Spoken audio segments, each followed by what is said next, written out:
मांग में मनस्वी प्रतिष्ठिता। याद हो जाता है, मैं क्या बताऊं। दोबारा शुरू करना। लोगों मिल ही नहीं रहा है। अबे रुक जाओ, जरा उसको खत्म कर देना।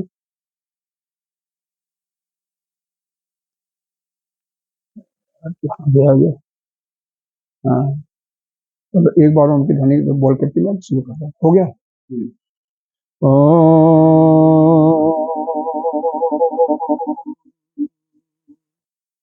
ओम वांग में मनसि प्रतिष्ठिता, मनो में वाचि प्रतिष्ठितम्, अविरावीर्मेधि वेदस्य म आदिस्त, श्रुतं मे मा प्रहासी, अनेन अधीतेनाहोरात्र संध्यामि, ऋतं वदिष्यामि, सत्यं वदिष्यामि, तन्मा अवतु, तद्वक्तारमवतु, अवतु माम्, अवतु वक्तारम्, अवतु वक्तारम्। ओम शांति शांति शांति। यह ऐत्रेय उपनिषद, जितने भी हमारे 11 उपनिषद हैं, उनमें से यह कठिन उपनिषदों में से आता है, और एक ही उपनिषद है जिसमें सृष्टि के बारे में बहुत ही क्रम से बताया गया है। बाकी उपनिषदों में साधना पक्ष बताया गया है, साधन क्या होना चाहिए, और दूसरा आत्मा के बारे में तो खैर हर एक तो उपनिषद में भी चर्चा की गई है, और उपासना की विधि भी कई उपनिषदों में थोड़ी बहुत बताई गई है। तो यहाँ पर विशेष करके तो यह उपनिषद है, तैत्तिरीय उपनिषद, यह थोड़ा सा जो बाकी उपनिषदों से क्लिष्टता की तरफ है, मतलब थोड़ी सी गंभीर है दोनों उपनिषद। इसके अलावा बृहदारण्यक उपनिषद और छांदोग्य उपनिषद बहुत लंबा है, इतना कठिन तो नहीं है लेकिन बहुत लंबा है। तो इसलिए दोनों उपनिषद, ये चारों उपनिषद कम, मतलब क्योंकि बृहदारण्यक उपनिषद कई शिफ्टों में गुरुदेव को सुनाना पड़ता, कई शिफ्ट सुनाए भी हैं, शायद अभी भी कंप्लीट नहीं हुआ। छांदोग्य उपनिषद भी बहुत ज्यादा है, बहुत लंबा, इतनी मोटी मोटी एक ही किताब है। यह जो है अपनी ऋग्वेद के ऐत्रेय शाखा से ये लिया गया है, उसका चौथा, पांचवा, छठवां 3 अध्यायों का। यहाँ पर 3 अध्यायों का 3 अध्याय ही बनाया गया है, कुल 5 खंड हैं, 5 भागों में बांट दिया गया। पहले अध्याय में 3 खंड हैं, बाकी में एक एक खंड है, तो इस प्रकार से 5 खंड हैं। कुछ संत कहते हैं कि अगर हम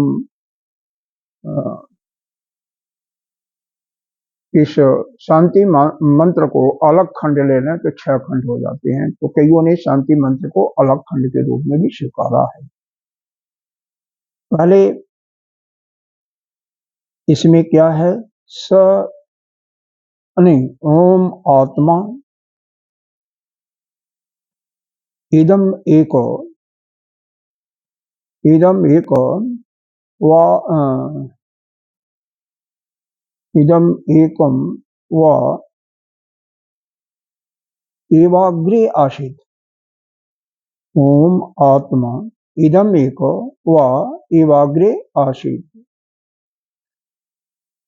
न अन्य किश्चित मिशत, कोई और उसके अलावा नहीं था। स इच्छते, इच्छते मतलब विचार किया, इच्छा किया, लोकान सृजायति, लोगों की उत्पन्न करने के लिए, कई लोगों को उत्पन्न करने के लिए। तो उसने इसने यह यहाँ पर आत्मा शब्द लिया हुआ है, ब्रह्म शब्द नहीं लिया हुआ है। बाकी कई जगह उपनिषद में ब्रह्म शब्द भी होगा। और ये जो आत्मा होता है अरे जो सृष्टि कर रहा है वह परब्रह्म नहीं है। कौन है? वही माया का रूप धारण करके वह ईश्वर इसको कहते हैं। इसीलिए कई जगह यहाँ पर ईश्वर भी आएगा, आत्मा की जगह ईश्वर भी, तो कहीं कंफ्यूजन नहीं होना चाहिए। क्योंकि जब भी सृष्टि कोई भी काम, क्योंकि वह जो ब्रह्म है तो कुछ करता ही नहीं है, न कुछ करता है, न खाता है पीता है, न कुछ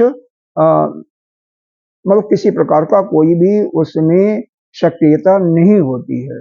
तो कहीं भी कुछ करने की बात आती है तो यह समझो कि वह ईश्वर है।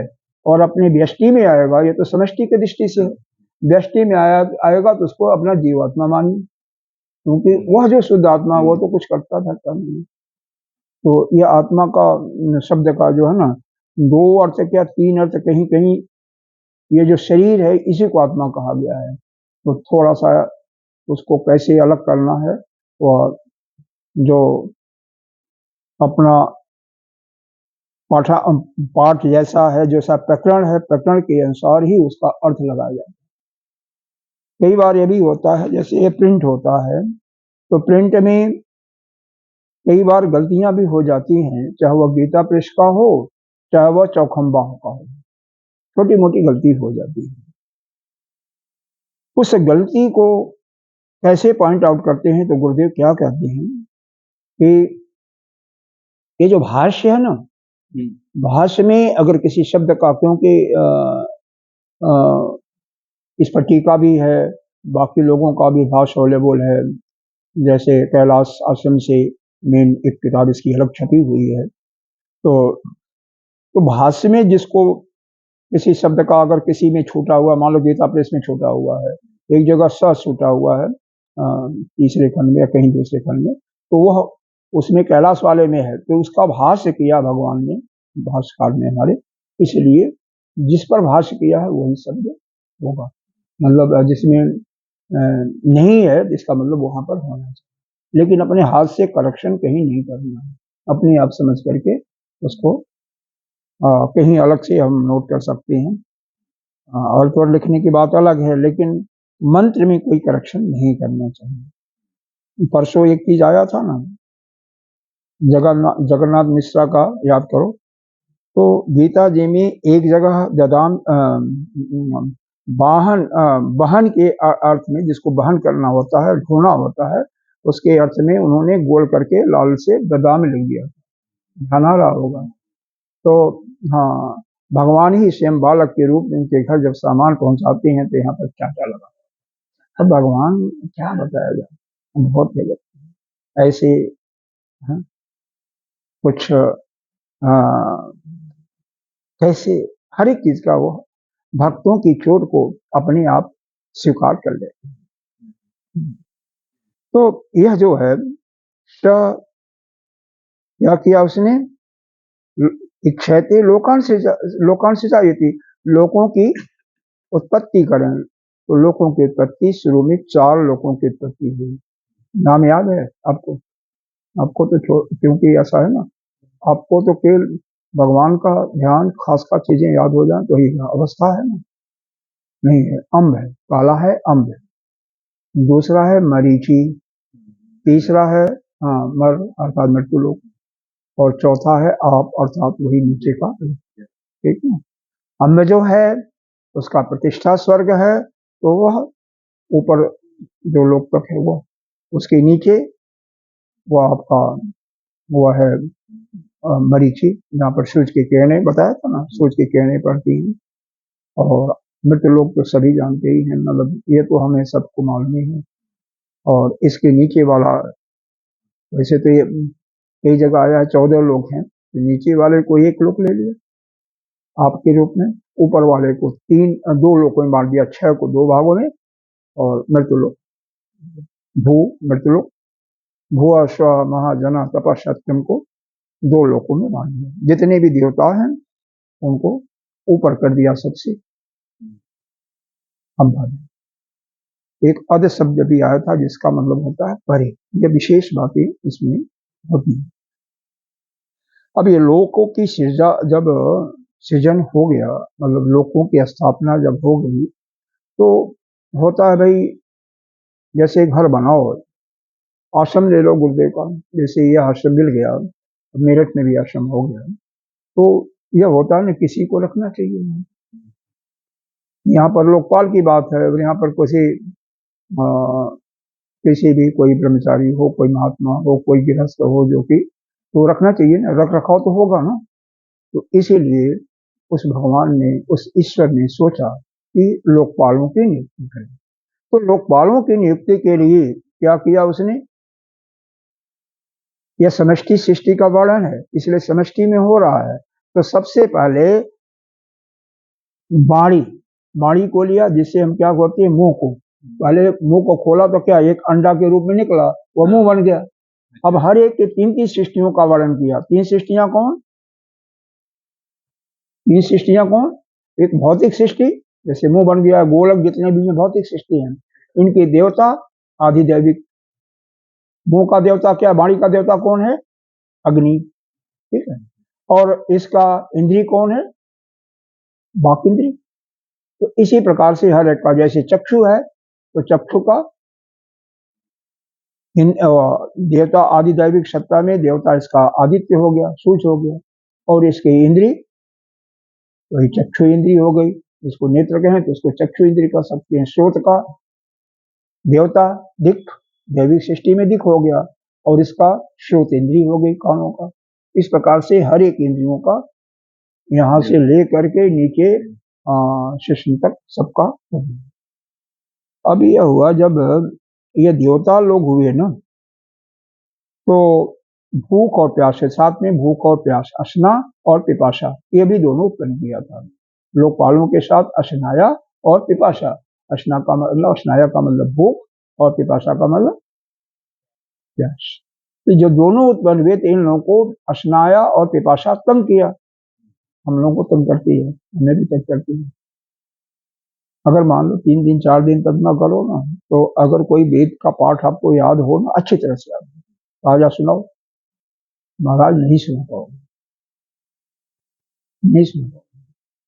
क्योंकि जब हम अन्न खाते हैं ना, तभी हमारी बुद्धि ठीक से काम करती है।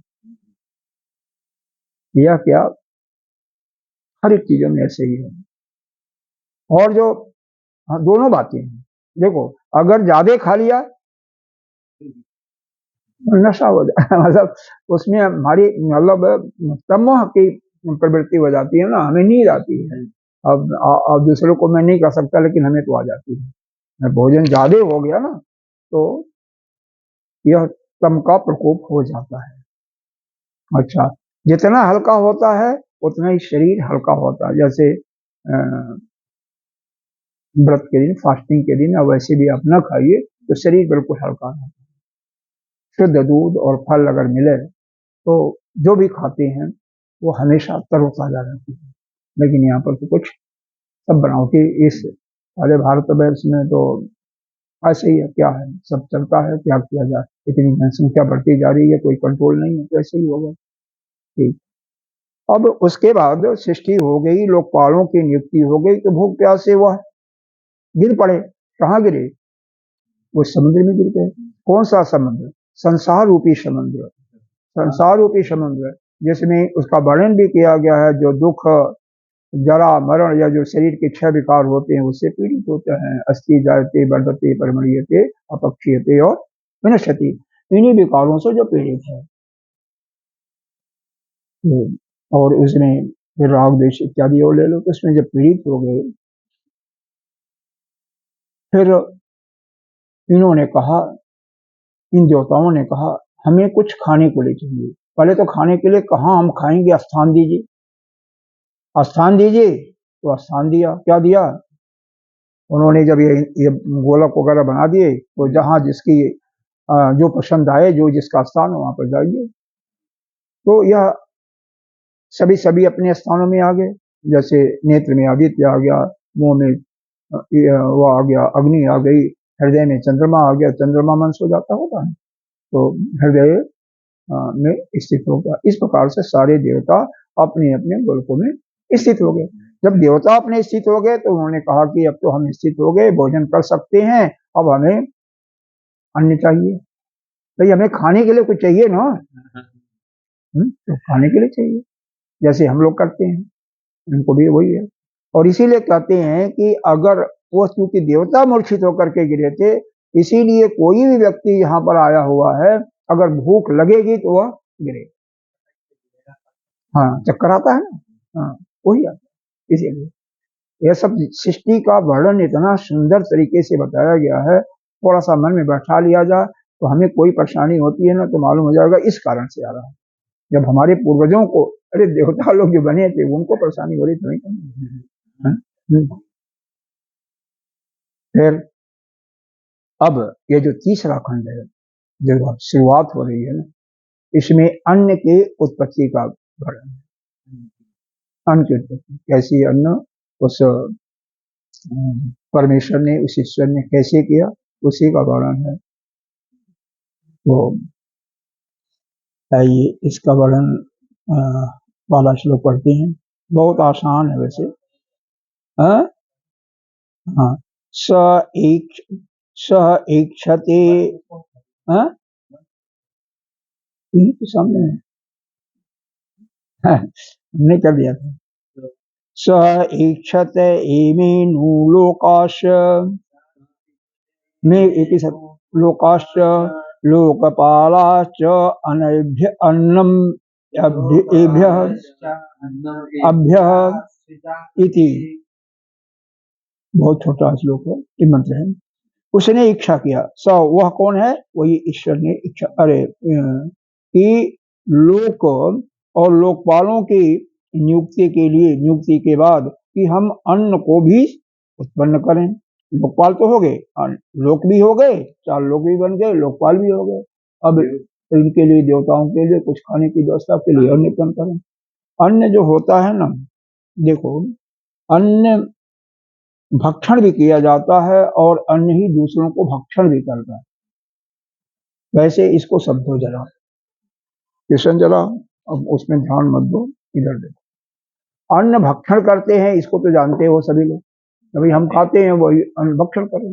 लेकिन अन्न ही भक्षण करता है, कैसे?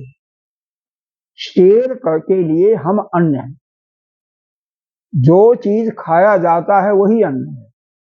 तो ये मनुष्य जो है शेरों के लिए क्या है, अन्न है? तो यह अन्न क्या हुआ, शेर तो भक्षण कर रहा है, और शेर भी किसी का शिकार होगा ना, वो भी किसी कारण होगा, तो वह एक तो भक्षण किया जा रहा और भक्षण कर भी रहा है। देखो सीधी बात यह है, हमें हम जो है किसी के अन्न है, तो दूसरा है वो भी किसी कारण होता है। इसी प्रकार से सृष्टि चल रही है। हाँ। अब देखो इसमें थोड़ी सी एक चीज देखो, जैसे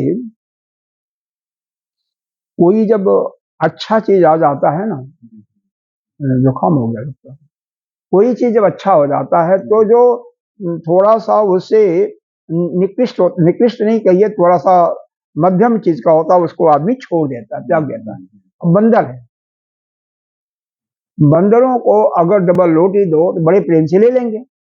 वहीं पर दूसरा कोई भगत आया, 4 केला दे दिया, तो उसको रोटी को फेंक देगा और केले को है तो सही ना। गाय को देखो, भैंस को देखो, आपने हरा चारा डाला या जो कुछ डाला, बहुत अच्छा खाएगा, खा रही है। लेकिन जैसे ही कोई अन्न लेकर के आया, रोटी लेकर के आया, तैसे उसको छोड़ करके रोटी। तो हमेशा यह जो आप देख रहे हो कि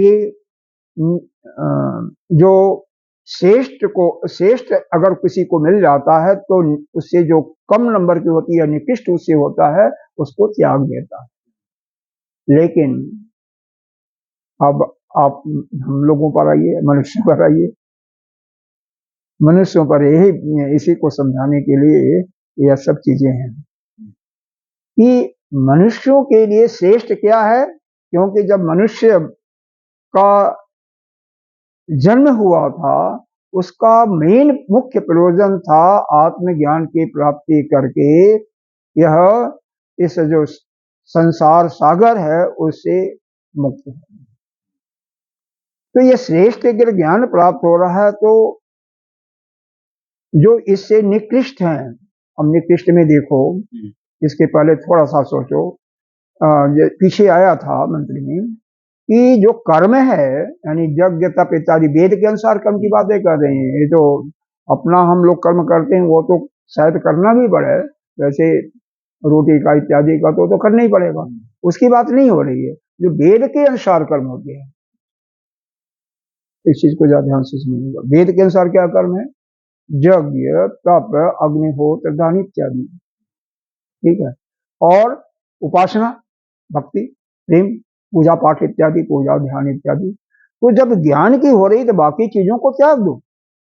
जैसे पशु जानवर जब श्रेष्ठ चीज मिल रहा है तो वह निकृष्ट को छोड़ देते हैं। उसी प्रकार, बिल्कुल निकृष्ट नहीं, उससे उससे मतलब 2 नंबर का। उसी प्रकार से हमें अगर श्रेष्ठ चीज मिल रही है तो उनको त्याग करके आ गया, अच्छा वो होगी, ठीक। तो वह त्याग करके, कल शायद आई नहीं थी ना, श्री राम जय राम जय जय राम, श्री राम जय जय राम। कल भी नहीं आई थी, अच्छा कोई बात नहीं, ठीक है, बुखार आ गया। यह थोड़ा सा ध्यान से लीजिएगा। यहाँ पर यह जो दृष्टांत दिया गया, एक जानवरों के जैसे श्रेष्ठ, मतलब प्रत्येक संसार में जितने भी प्राणी हैं हमेशा श्रेष्ठ को जब पा जाते हैं तो निकृष्ट को त्याग जाते हैं। लेकिन हम मनुष्य जो है श्रेष्ठ मिल रहा है तब भी हम जो उससे कम नंबर की है, हालांकि वह खराब नहीं है लेकिन थोड़ा सा उससे 2 नंबर की है, फिर भी उसको हम छोड़ नहीं पाते, या कहिए छोड़ नहीं पाते। क्यों नहीं छोड़ पाते? ये तो इसको आदत में ले सकते हैं, क्योंकि हम ही, जैसे पहले अपने लिए बता रहा हूँ, जिस मंत्रों का जो भी पाठ करते थे और फिर उसका जब तक वो नहीं होता तो दिल के अंदर थोड़ा सा वो होता है, कुछ रह गया कुछ रह गया। तो लेकिन हमें जब श्रेष्ठ चीज मिल जाती है तो उसको त्याग कर, क्योंकि समय कहाँ मिलेगा, समय तो हमारे पास लिमिटेड है, समय लिमिटेड है। तो सब कुछ अगर हम ये चाहें करना तो हम नहीं शेष चीजों को नहीं पकड़ पाएंगे ना, जितना चिंतन करना होता नहीं कर पाएंगे। क्यों? अब मान लीजिए कोई सभी महात्माओं का बहुत आदर करता है, गुरुदेव भगवत, तो अगर कोई एक महात्मा है, मान लीजिए गुरुदेव से अपना कोई मंत्र का उन्होंने ले लिया, दूसरा कोई अच्छा महात्मा आया, अच्छा सत्संग किया, उसने बता दिया कि यह मंत्र का भी जाप करो, उस मंत्र को भी जाप करने लगे। तीसरा आया कोई और आ गया, महीने 2 महीने साल 2 साल के बाद, या आप गए वृंदावन में तो वहां से कोई दे दिया, बहुत अच्छा महात्मा था कि नहीं नहीं आप जो करो वो तो ठीक है, उसके हम कमेंट नहीं कर रहे हैं, आलोचना नहीं कर रहे हैं, लेकिन यह मंत्र आपको अमुक दुख के लिए ज्यादा श्रेष्ठ है। ऐसे करके करके हम मनुष्य लोग जो है ना, नाना प्रकार के जंजालों में, कर्मों में फंस जाते हैं। वो कर्म ही है ना, हाँ, तो कर्मों में फंस करके उस श्रेष्ठ चीज को हम किनारे कर देते हैं, क्योंकि जितना उसमें चिंतन का समय चाहिए उसमें हम नहीं दे पाते। क्योंकि यह जो एक उपनिषद का ज्ञान पा करके जो शिष्य लोग मुक्त हो जाते थे, ज्ञान प्राप्त कर लेते थे, वह एक एक मंत्रों का 2-2, 3-3, 4-4 दिन तक चिंतन करते। जब एक उपनिषद, फिर एक ही उपनिषद 2-2, 3-3 साल में उनको पढ़ाया जाता था, 2-2, 3-3 साल में पढ़ाया जाता था। एक दिन एक मंत्र से ज्यादा नहीं पढ़ाता, जैसे ही बता दिया गया, स इक्षते स इक्षते नु लोकस्य लोकपालश्च अन्नम एभ्य सृजायते। अब इसमें चिंतन की विषय क्या है भाई? अन्न जैसे यहां पर भी बताया जाएगा, लेकिन कैसे उत्पन्न, अब यहाँ पर तो थोड़ा सा सिंपल है, इस अध्याय यह खंड भी सिंपल है जैसे पिछला खंड था, तो वह बात अलग। लेकिन कई जगह बहुत चिंतन करना होता। अवर्ण का है, अन्न कैसे हुआ, अवर्ण का कि भक्ष भी है और ये भक्षण भी करता है, तो कैसे हुआ, तो इसमें दिमाग नहीं जाता ना। तो ये सब चीजों का तो वो चिंतन जब करते हैं तो उनके मन में वो कभी ऐसा बैठता है कि कभी भूलता नहीं, ये चीज है। अब आइए इसका भाष्य। स एवं ईश्वर इच्छत, अब यहाँ पर ईश्वर की परिभाषा दी गई है, तो आगे जाकर के अगर याद आप कर सकते हो तो करो कृष्ण के लिए। कथम, तो कहते हैं कैसे इच्छा किया। इमे नु लोकाश्च लोकपालाश्च मया शिष्टा, अरे हमने लोकपाल और लोकों की सृष्टि तो कर दी, लेकिन आशना या पिपाशा अभियान उनको भूख और प्यास से भी युक्त कर दिया। अतो हाँ, अतो न येषाम स्थितम अनंतरेण, तो इसके बिना अन्न और पानी के बिना स्थिति इनकी नहीं हो सकती है। तस्मात् अन्य भो लोकपालो सृजयति, इसलिए लोकपालों के लिए अन्न का हमें सृजन करना चाहिए, अन्न की उत्पत्ति होनी चाहिए। एवं ही लोके, बहुत आसान है, इसको अपने आप भी समझ सकते हो, सभी नहीं जिनकी थोड़ी सी संस्कृत ठीक होगी। एवं ही लोके ईश्वर ईश्वराणाम अनुग्रहे निग्रहे च स्वातंत्रम दिष्टु सर्वेषु। अब देखो यहाँ पर ईश्वर जो है, ईश्वर किसे कहते हैं, जो अनुग्रह भी करे और निग्रह भी करे, मतलब आप पर कृपा भी करे और आपको दंडित भी करे। समझ में आ रहा है कृष्ण? ईश्वर वही है जो दंड भी देता है आपको। देख करके समझ रहा हूँ, ठीक है, समझाना चाहिए बस, कैसे भी समझो। उसी प्रकार से जो आचार्य होता है, गुरु होता है ना, दंड भी देता है और कृपा भी करता है। देखो अभी आप अच्छी तरह से परिचित हो, अच्छे से परिचित हो ना, थोड़ा प्रेम भी उतना ही अधिक से अधिक और दंड भी कम नहीं। हाँ, ये है पत्थर की लकीर। हाँ, पत्थर की, वो बोलते हैं, जो बोलते हैं वो करना। हाँ, जो बोलने से ही, जिसको नहीं बच्चे हैं तो उनको ठोकाई भी हो सकती है, वही हो, और वैसे बातों से तो यह होता है।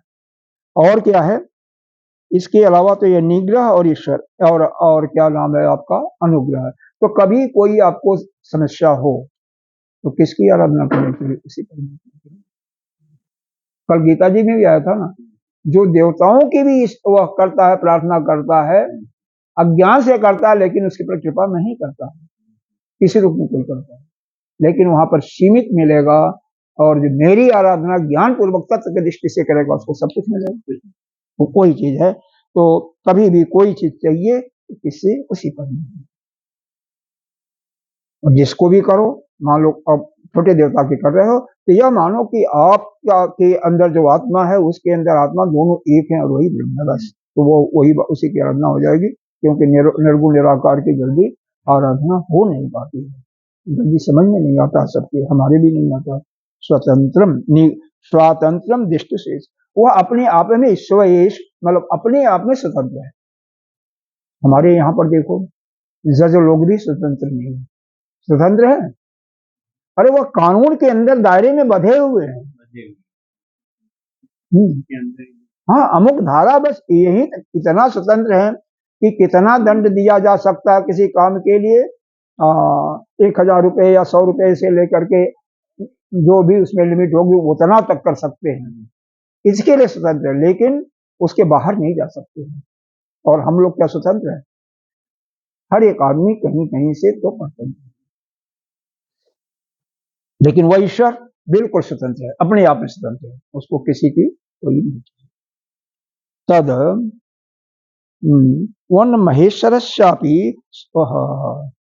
तद वह क्या है, महेश्वरस्य अपि, महेश्वर है, सर्वेश्वर है, सर्वान प्रति निग्रह अनुग्रह अपि स्वातंत्रम एव।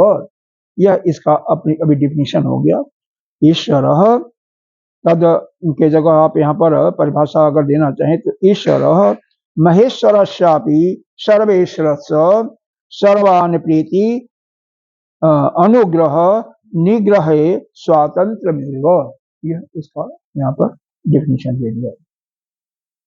अब दूसरा मंत्र का है, चले कि इसका अर्थ समझाने की जरूरत नहीं, सर्वेश्वर है, सभी का ईश है, और सर्वज्ञ, सब कुछ जानने वाला है।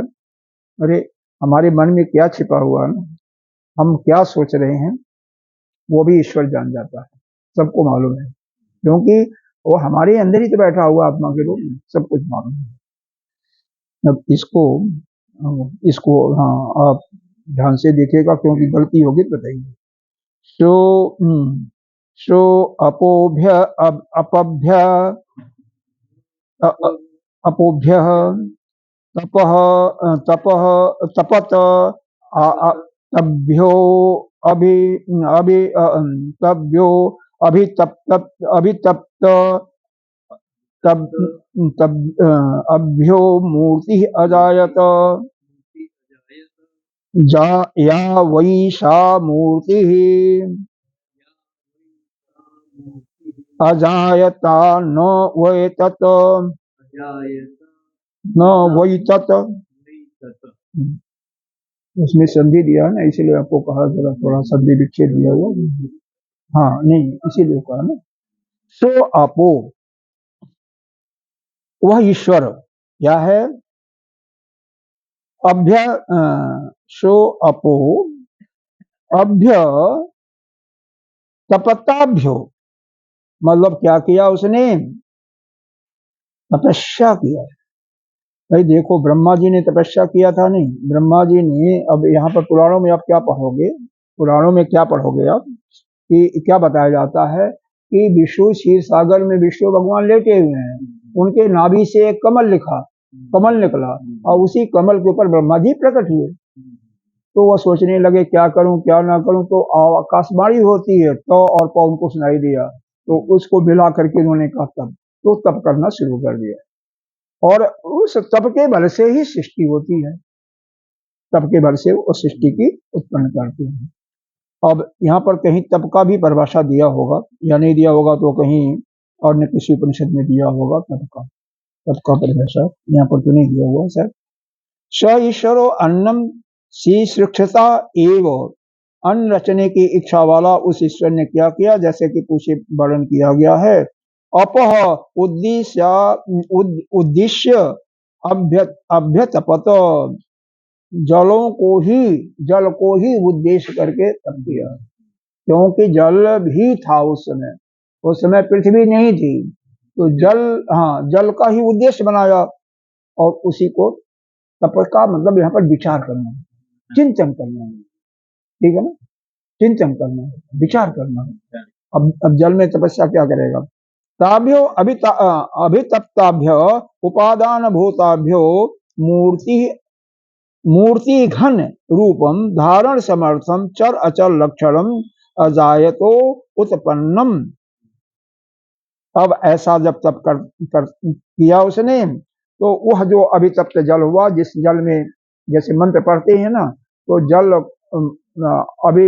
अभितप्त हो जाता, मंत्र से अभितंत्रित किया जाता है, उसी प्रकार से तपस्या किया तो वह अभितप्त हो गया। तो जब वह जल अभितप्त हो गया, तो उसी से चर और अचर का मतलब हो गया चलने वाला और स्थिर, यह दो प्रकार के होता है। तो यहाँ पर क्या है बताया गया है कि मूर्ति घन के रूप में, मूर्ति घन में मतलब एक ही नहीं है, कई चीजें उसमें उत्पन्न हुई, वह मिला, वो इसी को अन्न कहा, काफी मूर्ति घन के रूप में मिला, वही चराचर जो है घन रूप मूर्ति उत्पन्न हुई, वही ही जो उत्पन्न हुई वह मूर्ति ही अन्न है, अन्नम वही तन मूर्ति रूपम, या वही सा मूर्ति अजायत, उसी को क्या कहा गया, मूर्ति को अन्न कहा गया। मतलब अब इसका सार रूप में करो कि वह जो ईश्वर है, वह ईश्वर सभी का महेश्वर भी है, सभी का सर्वज्ञ भी है, सर्वेश्वर है, सभी पर शासन करने वाला भी है, और जब उसने यह दोनों की रचना हो गई, लोक और लोकपालों की, तो उसने अन्न उत्पन्न करने के लिए क्या किया, उसने सोचा जल ही है तो जली से ही तपस्या किया जाए। मतलब तपस्या का मतलब विचार किया गया, और उस विचार के फलस्वरूप उस जल से ही एक मूर्ति घन के रूप में, मतलब जहां पर घन आता है मतलब बहुत ज्यादा, जैसे ज्ञान घन भी आता है मांडूक्योपनिषद में, चैतन्य घन ऐसे आता है, तो वहां से ही कुछ मूर्तियां निकली और उसी को अन्न कहा गया, और उसी को फिर बाद में सौंपा जाएगा किसको, जिसको भूख लगी। अब वो क्या करते हैं, अब वो बड़ा सुंदर चीज है, उसको थोड़ा समझो, और ज्यादा जो है समझने वाली है। क्या है, तदेन शिष्टम पराड पराड अतिजिघांसत वाचा अजिघ्रत न अजिघ्रत तत् तत् न अशक्नोत वाचा गृहीतुं जत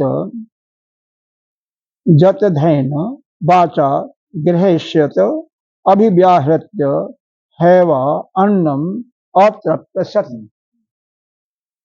क्या हुआ, देखो इसके पहले थोड़ा सा और भी सोचो। जिसका जो काम होता है, जिसका जो भी ड्यूटी होता है, अगर वही ड्यूटी वह आप दोगे उसको, तो वह काम बहुत अच्छे तरीके से करेगा।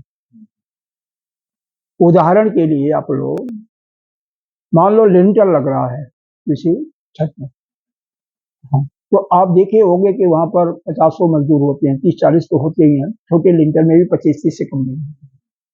हर एक की ड्यूटी असाइन होती है, बिल्कुल फिक्स होती है।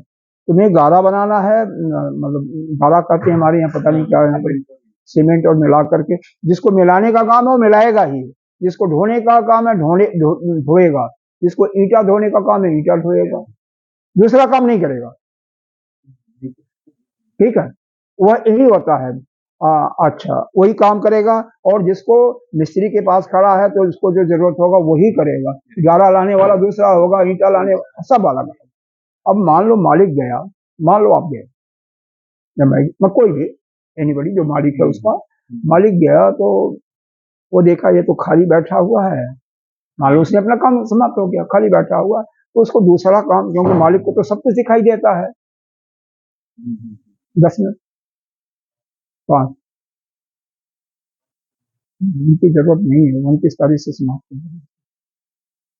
बिल्कुल, आपको भी बोल दिया मैंने, क्या जरूरत है, 10 मिनट भी नहीं करते। ठीक है, तो मालिक, लेकिन मालिक को तो सब कुछ दिखाई दे रहा है ना, हाँ, कि वह काम नहीं हो रहा, यह नहीं हो रहा है, लेकिन फिर क्या होगा, जब उसका ध्यान बढ़ जाएगा, जिस लेबर को आपने दूसरा काम दिया तो उसका लेबर, उसका काम ध्यान बढ़ गया, ध्यान बढ़ गया, तो जिसका जो आपको काम करना था, जिस ड्यूटी पर उसको असाइन किया गया था, वह ड्यूटी ठीक तरह से नहीं होगी, तो ओवरऑल काम का नुकसान होगा, मतलब टाइम से नहीं मिलेगा, लेट होगा ना उसमें। ऐसे ही दफ्तर में भी देखो, इसको लिए तो आप अच्छी तरह से जानते हैं, अगर हर एक की ड्यूटी असाइन होती है, लेकिन जो बॉस होता है, क्या करता है, जो खाली बैठा होता है ना, उसने अपना काम कर लिया, क्योंकि इंटेलिजेंट है, मेहनती है, और जो, हाँ, जो नहीं कर पाता उसके काम को भी दे देता है।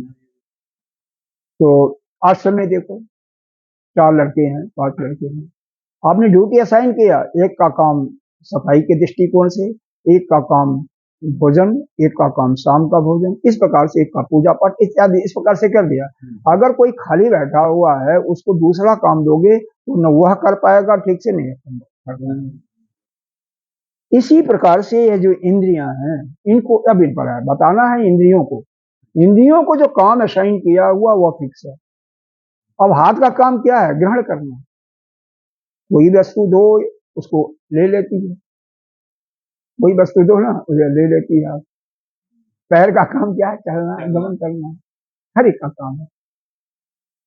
और मुंह का काम क्या है, वाणी, बोलना, अगर रसेंद्री को छोड़ दो तो इसका काम बोलना है, हाँ, लेकिन यहाँ पर क्या हुआ है, हर एक इंद्रियां चाहे कि हम उसको भोजन को पकड़ लो। हाँ, अब मतलब की बात है वो बाद में कर लेंगे। हर एक इंद्रियां चाहे, जितनी भी 8-10 इंद्रियां हैं, कि हम यह काम कर लूं पहले। तो पहले उत्पन्न क्या हुआ था, मुंह हुआ था। मुंह के अंदर क्या क्या इंद्रिय थी, वाक इंद्रिय थी। अब इसने चाहिए कि हम पहले उसको ले लूं, तो उसके पास जाती है और अंत में नहीं ग्रहण कर पाती है तो वापस आ जाती है। ऐसे ही सारे इंद्रियों के बारे में बताया गया है। अगर जिसका जो काम है इसको बोलने के लिए कहा जाता तो बोलते। अब हम अपना काम तुम्हें दे दूं, तुम ठीक से नहीं होगा ना, तुम्हारा काम इनको दे दूं तो नहीं ठीक से होगा।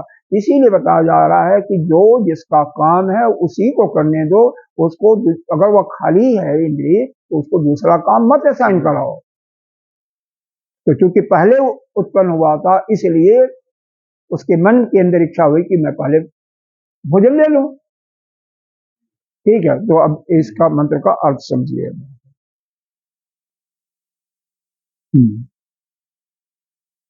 तदेन सिस्टम, वह जो लोकपाल थे उस सृष्टि में जो उत्पन्न हुए थे, पराड माने रचना होता है, सत्य जिंघासत, बाचा उसको पाने के लिए, उसको ग्रहण करने के लिए, बाचा यानी बाक इंद्री, अजिघ्रत उसके लिए क्या किया, उसने मुंह से पकड़ करके क्या क्या किया, उसको लेकर के भागना चाहा। लेकिन हुआ क्या, तत् न सकनोसी वाचा गृहीतुम, वह बाकी बाण इंद्री जो है उसको ग्रहण नहीं कर सके। यहाँ पर कई जगह शायद उसमें अशक्नुष लिखा होगा ना, मेरे ख्याल से अगर न शब्द आया है तो अ की जरूरत नहीं होना चाहिए। न शब्द पहले आ गया है, पहले आ गया तो फिर शकनोश होना चाहिए, सकना। तो नहीं नहीं हाँ, नहीं नहीं नहीं कर सका, मतलब बाक इंद्री जो है उसको ग्रहण नहीं कर पाया, मुंह से उसको ग्रहण नहीं हो जाता, कहीं कहीं वो प्रिंटिंग है। तद तत तत है, तत धय वाच ग्रहस्यत अभिव्याहृत्य है है वा अन्नम अतृप्तस्यत। इसीलिए जो है अगर वह वाणी ग्रहण कर लेता तो क्या होता, तो केवल बोल करके ही आपकी क्षुधा शांत हो जाती है। नहीं समझे, अगर वाणी मान लो ग्रहण कर लिया होता अन्न को, लेकिन मुंह से कैसे होगा ग्रहण।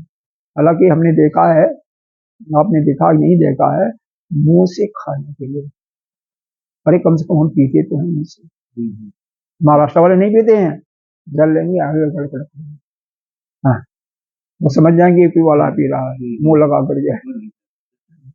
हाँ, तो यहाँ पर हम उनको बोल करके ही तृप्त हो जाते, कुछ जरूरत नहीं होती कि हमें भोजन को खाने की, फिर रसना की इंद्री का काम समाप्त हो जाता है ना, इसलिए ऐसा नहीं हो पाया।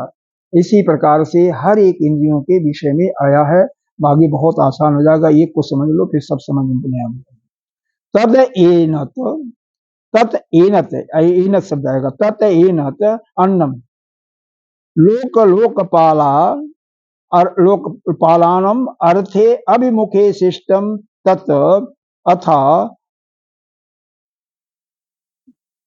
अथा मूषक आदि मार्जराति गोचरे स मम मृत्यु अन्नाद इति मत्ता परांग च अतीति। परांग बहुत लंबा रहा, इतना ही हम कर लेते हैं, फिर बाद में देखेंगे। तो लोक और लोकपालों के निमित्त उनके सम्मुख क्या जो निर्मित हुआ, क्या हुआ था, मुख सिस्टम, जो मुख्य सृष्टि मतलब उत्पन्न हुआ था, तद्यथा वह अक्षर भरने वाला अन्न, वह मान करके कि मैं इसको अन्न को खा जाऊं, गोचर करूं, खा जाऊं, सन मृत्यु हो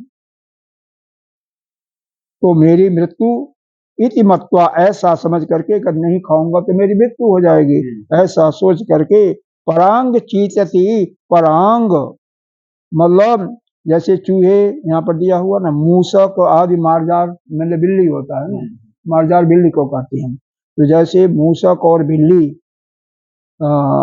आपस में करते हैं ना, उसी प्रकार से उन जो अक्षर जो अन्न था उसका भक्षण करने वालों के लिए कि हम अपने अंदर डाल लूं, ऐसा करने की कोशिश करने लगा। और फिर होता क्या, पलायु तुम प्रारंभते अर्थात उनके सामने से वह दौड़ना आरंभ कर दिया। क्यों मुंह दौड़ना शुरू कर दिया? कि उसको अन्न का हम भक्षण। तद न अभिप्राय मत्वा स लोकपाल संघात कारकरण लक्षण पिंड प्रथमजत्वाद। अन्य के उस अभिप्राय को जान करके अन्य ही भागने लगा। ठीक है, लोक और लोकपालों का जो देह इंद्री के स्वरूप में जो बनाया गया था, कारकरण संघात होता है ना, तो कार शरीर को कहते हैं, करण इंद्री को कहते हैं, इसको समझो। तो यह जो लक्षण पिंड बनाया गया था, प्रथम जो सबसे पहले बना था, हाँ, वह अन्न भोक्ता, अन्यम च अन्नदानम, स अन्नात न पश्यत तद अन्नम वाचा, मतलब उस अन्न को वाणी से ग्रहण नहीं कर सका। वाचा वदन व्यापारेण अजिघ्रछत ग्रहीतुम इच्छत, ग्रहण तो करना चाहा लेकिन वह तद अन्नम न अशक्नो समर्थो भवत्, मतलब उसको ग्रहण करने में समर्थ नहीं हो पाया। वाचा वदन किया ग्रहीतुम उपादातुम, सबसे पहले उत्पन्न हुआ देहधारी यह अन्न को वाणी से अगर ग्रहण कर लेता तो क्या होता था? प्रथमजा शरीरी यदि ही न वाचा ग्रहेष्यत गृहीत्वा स्यात् अन्नम सर्वैपि लोकस्य कार्य भूत्वादिभिः व्याहृत, तो हम केवल बोलते, वाणी से बोलते, अगर वह ग्रहण कर लिया होता तो बोलते और तृप्त हो जाते थे। हम बोलते भैया कि हमारे लिए ले आओ खाना, ले आओ खाना, कहाँ पर है, और बोल दिया, फिर तृप्त हो जाती है। लेकिन ऐसा हो नहीं सका। लेकिन ऐसा नहीं हो पाया है। व्याहृत है एवं मंत्रपश्य अब तृप्तो भविष्यत, तो हमें उसी से तृप्त हो जाती। न चैत अस्ति, ऐसा लेकिन नहीं हुआ। अतो न अशक्नोष वाचा गृहीतुम इति अवगच्छाम पूर्वजो अपि, इसीलिए विराट पुरुष भी उसे वाणी से ग्रहण नहीं कर सका। अब जब विराट पुरुष नहीं कर सका तो हम लोग भी नहीं ग्रहण कर पाएंगे। अच्छा, समान उत्तरम, आगे का प्रसंग भी इसी के समान है। अब बाकी का भावार्थ नहीं, भाष्य नहीं बताया जाएगा। जैसे यह मुंह दौड़ा कि भाई इसको हम ग्रहण कर लें, नहीं तो हमारी मृत्यु हो जाएगी, लेकिन उसको ग्रहण नहीं कर सका। यदि वह ग्रहण कर लेता, मुंह ग्रहण कर लेता, तो केवल बोलने से हमारी तृप्ति हो जाती, हमें खाने की जरूरत नहीं पड़ती। इसी प्रकार से सारे जितने भी इंद्रियां हैं उन्हीं का आप समझ लो। अब यह मंत्र दिया हुआ है, इनका भाष्य नहीं दिया हुआ है, केवल मंत्र पढ़ना है और उसका अर्थ समझ लेना है जैसे पीछे बताया गया। तत प्राणीन अजिघ्रत, तत न शक्नोत प्राणीन गृहीतुम, तत न प्राणीन गृहीतुम स यद् तत् प्राणेन ग्रहीष्यत अभिप्रायः, प्राणेन ग्रह्यत अभिप्राय है वह अन्न मंत्रपश्यत, अभिप्राप्य है वह अन्नम त्रपश्यत, वहां पर आ दिया होगा,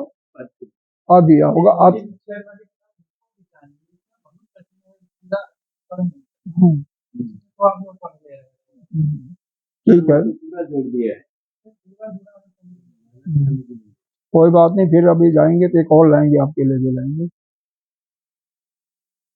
अभी तो हमारे पास उसी से काम चलाओ, मिलजुल करके।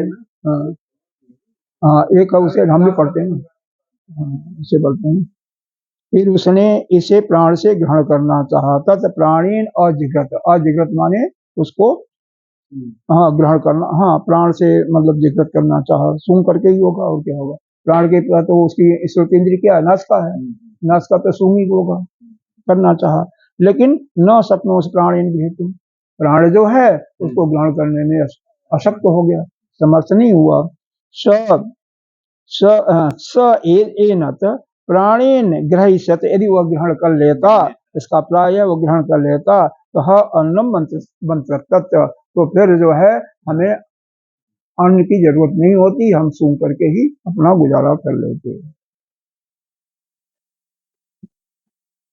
अब आइए अगला मंत्र, तत्र चक्षुषा अजिघ्रत, चक्षुषा अधिघ्रत, हाँ जिघ्रत, हाँ, न न शक्नोषि चक्षुषा गृहीतुं स, न अशक्तोन चक्षुषा ग्रहीतुं स, हाँ, स जैद न चक्षुषा ग्रहिष्यत, स यतः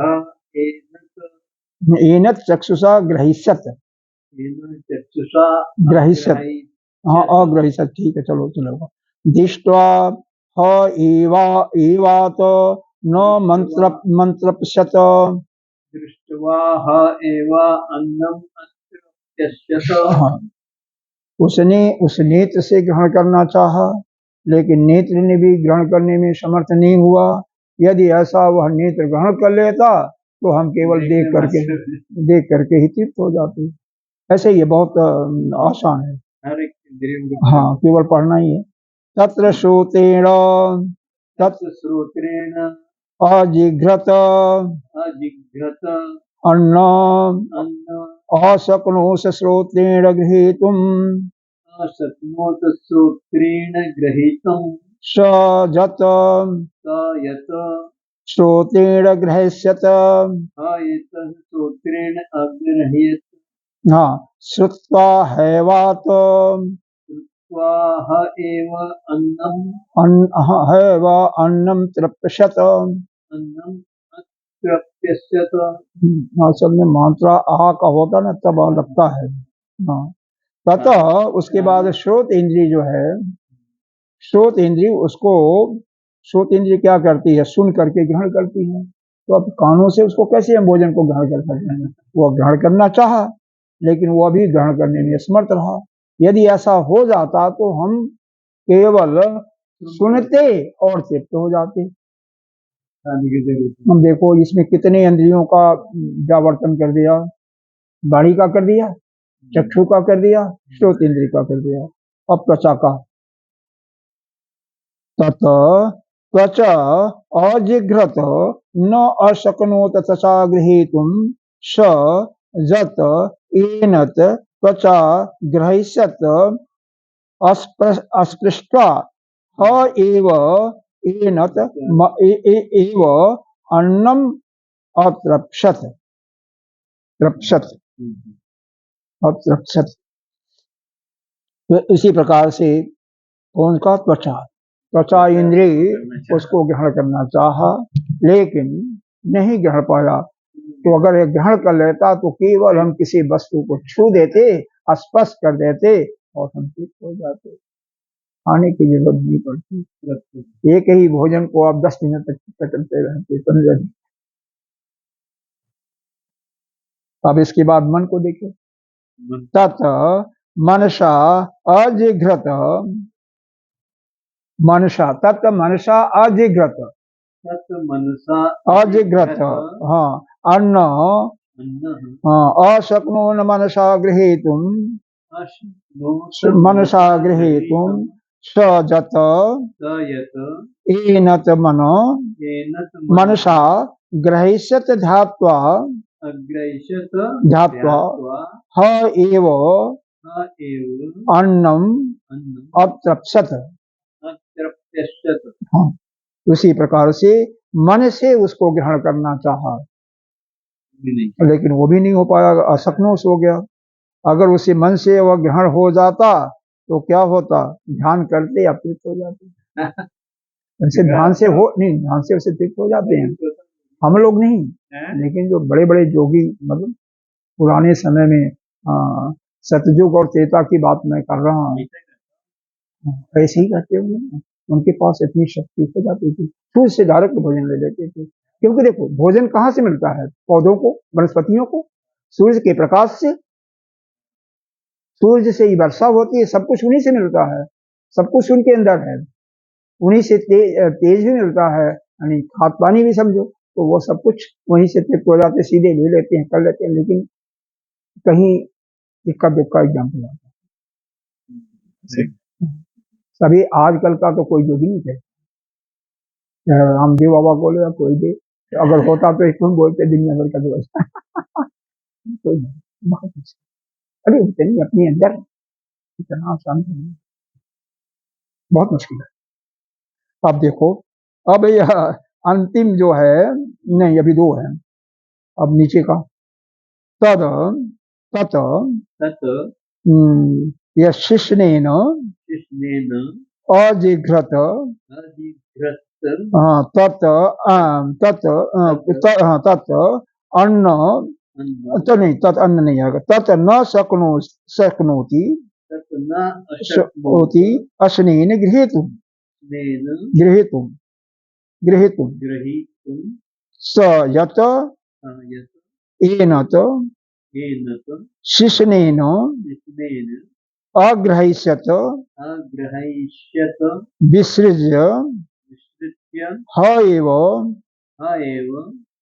ह एव अन्नम अत्रप्सत अन्नम अत्रप्सत। हाँ, अब शिष्ण मतलब ये जो जनेन्द्रिय, नहीं जनेन्द्रिय को कहते हैं शिष्ण, तो यह जनेन्द्रिय भी उसको काम के बस उसको या करना चाह क्या, उसको हम ले लेते हैं, सारे जितने भी इंद्रियों का बात चल रहा है सबका एक एक आएगा, लेकिन वो भी नहीं सुखा, वह कैसे करता, वो कैसे करता, अन्न का विसर्जन करके करता, लेकिन वो भी नहीं कर पाया, क्योंकि इसका काम क्या विसर्जन करना, वो भी नहीं कर पाया। अगर ऐसा होता तो केवल आप कामना के बस में ही अपना सुख पाते, लेकिन अगर 3-4 दिन तक नहीं कहोगे तो काम भी नहीं कर सकते हो। तद अपानेन तत् अपानेन अपानेन अपानेन अजिघ्रत अधिघ्रत अजिघ्रत तत् तत् अवयत तत् अवयत यत् स एषु स एषु अन्नस्य ग्रहो अन्नस्य ग्रह जत यत् वायु वायु वायु वायु वायु वाय वायु वायु हाँ वायु वायु न वायु वायु न न अयुर्वा एष जत वायु एषः जत वायु यत् वायु। वायु। हाँ, अब ये देखो अपान प्राण क्या होता है शरीर में, वैसे तो 5 प्राण हैं, 5 उपप्राण हैं, लेकिन मेन 2 है, एक प्राण पहले आ गया और अपान नीचे की तरफ है, नाभि के नीचे की तरफ है, सारा विसर्जन क्रिया इसके अंदर आता है। अपान प्राण शुद्ध है तो ये सब नीचे का हिसाब ठीक है, स्त्रियों का प्रसव भी बड़े आराम से हो जाता है, वहां पर चेपार की कोई जरूरत नहीं पड़ती है, लेकिन जिसका अपान प्राण ठीक नहीं है उसका ही ऑपरेशन करना पड़ता है। अच्छा, और घुटनों का दर्द भी उसी के कारण से सब कुछ ठीक रहता है, तो उसने चाहा कि हम ग्रहण कर लें, इसका काम क्या है मल का विसर्जन करना, लेकिन ये भी नहीं कर सका। अगर ऐसा हो जाता तो अपान वायु ही जो है जीवन धारण करने वाली है, इसके बिना तो जीवन भी मृत्यु हो जाती है। देखो जब गैस बनती है तो क्या होता है, आपने तो अनुभव किया होगा, हमने तो किया हुआ है, जब ये वायु बनती है ना दर्द होता है, यहाँ कभी कभी यहाँ कभी सिर में भी दर्द होता है, इसी कारण से होता है, वायु इकट्ठा हो जाती है, नहीं खारिज हो पाती है तो दर्द होता है। और कई चीजें ऐसी हैं कि बहुत वायु बनाती हैं, कई चीजें ऐसी हैं बहुत वायु बनाती हैं, जैसे पात गोभी, शिमला मिर्च जो लोगों को बहुत अच्छा लगता है, और जितने भी बादी चीजें हैं, दूध भी बादी करता है, दूध भी बनाता है, हाँ ये सब दर्शन। इसका भाष्य पढ़ना 2 मिनट का होगा, कोई खास नहीं है। हाँ हाँ वही चीज, तत् प्राणेन तत् चक्षुषा तत् श्रोत्रेण तत् त्वचा तत् मनसा तत् अश्नेन तेन तेन करण व्यापारेण अन्नम गृहीतुम अशक्नेषु पश्चात अपानेन वायुना। अच्छा, यहाँ पर अपान ने ग्रहण कर लिया था, वो थोड़ा सा अपान ने ही ग्रहण किया था, अपान ने ग्रहण किया था। मुख इक्षेण तन्न अजिघ्रक्षत, मतलब क्या किया, एक एक इंद्रिय का नाम लिया और उसने व्यापार करने में जब असमर्थ हो गया तो अंत में उसके मुखों के छिद्र के द्वारा अपान वायु ने उसको ग्रहण करने की इच्छा की। मुख का उसका छिद्र क्या हुआ, मुख के द्वारा ही उसने ग्रहण करने की इच्छा की। तद अवत अन्नम एवं जिग्रहम असितवान, तो उसको वह आसानी से भक्षण कर लिया। तेन स येषु अपान वायु अन्नस्य, इसको नीचे ढकेलने में अपान वायु ही काम करती है। यहाँ पर भोजन करते हैं, इसको नीचे ढकेलने में, नीचे ले जाने में यही अपान वायु काम करती है, इसको ढकेल देती है नीचे। हाँ, अन्नस्य ग्रहो अन्न ग्राहक इत्येतद, यह अपान वायु का यही जो है अन्न ग्रहण करने वाला है। जत वायु यो वायु अन्न अन्नायु अन्न बंधनो अन्न जीवनो वही प्रसिद्ध स ये स जो वायु, अतः अन्न रूप जो बंधन वाला हो गया, यह क्या है, काम किसका हो गया, वायु के जीवन वाला प्रसिद्ध हो गया। और वह वायु ही के द्वारा, वह वायु के द्वारा ही वह भक्षण होता है।